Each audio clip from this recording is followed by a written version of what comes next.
J'avais ainsi appris une seconde chose très importante. C'est que sa planète d'origine était à peine plus grande qu'une maison. Ça ne pouvait pas m'étonner beaucoup.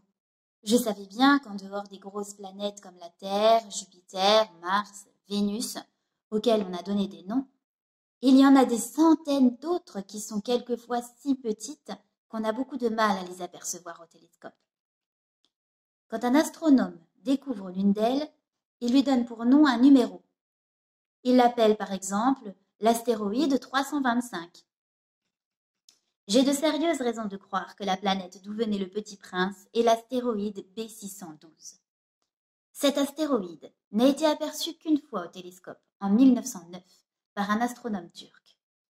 Il avait fait alors une grande démonstration de sa découverte à un congrès international d'astronomie. Mais personne ne l'avait cru à cause de son costume. Les grandes personnes sont comme ça.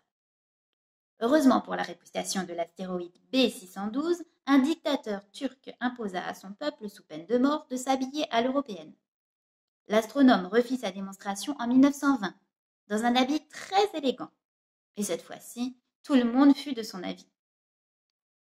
Si je vous ai raconté ces détails sur l'astéroïde B612 et si je vous ai confié son numéro, c'est à cause des grandes personnes.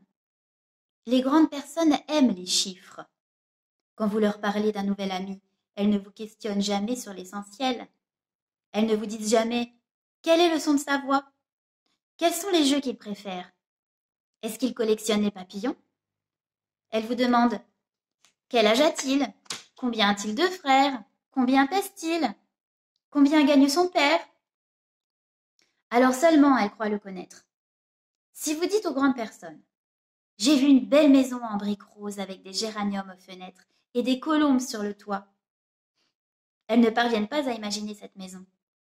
Il faut leur dire « J'ai vu une maison de 100 000 francs ». Alors elles s'écrient « Comme c'est joli !» Ainsi, si vous leur dites « La preuve que le petit prince a existé, c'est qu'il était ravissant, qu'il riait et qu'il voulait un mouton. Quand on veut un mouton, c'est la preuve qu'on existe. » Elles hausseront les épaules et vous traiteront d'enfant. Mais si vous leur dites « La planète d'où il venait est l'astéroïde B612 », alors elles seront convaincues et elles vous laisseront tranquille avec leurs questions. Elles sont comme ça. Il ne faut pas leur en vouloir.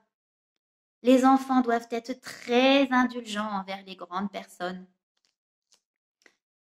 Mais bien sûr, nous qui comprenons la vie, nous nous moquons bien des numéros. J'aurais bien aimé commencer cette histoire à la façon des contes de fées. J'aurais aimé dire « Il était une fois un petit prince qui habitait une planète à peine plus grande que lui et qui avait besoin d'un ami. » Pour ceux qui comprennent la vie, ça aurait eu l'air beaucoup plus vrai. Car je n'aime pas qu'on lise mon livre à la légère.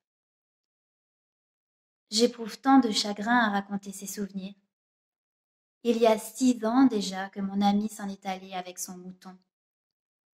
Si j'essaie ici de le décrire, c'est afin de ne pas l'oublier. C'est triste d'oublier un ami. Tout le monde n'a pas eu un ami. Et je puis devenir comme les grandes personnes qui ne s'intéressent plus qu'aux chiffres. C'est donc pour ça encore que j'ai acheté une boîte de couleurs et de crayons.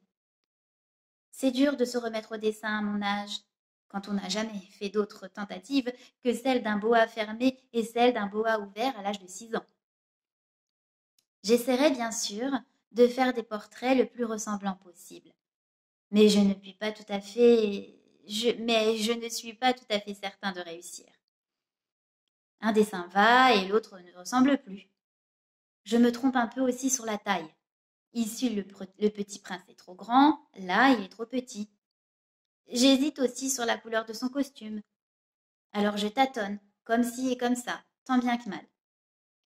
Je me tromperai enfin sur certains détails plus importants, mais ça, il faudra me le pardonner. Mon ami ne donnait jamais d'explication. Il me croyait peut-être semblable à lui. Mais moi, malheureusement, je ne sais pas voir les moutons à travers les caisses. Je suis peut-être un peu comme les grandes personnes. J'ai dû vieillir.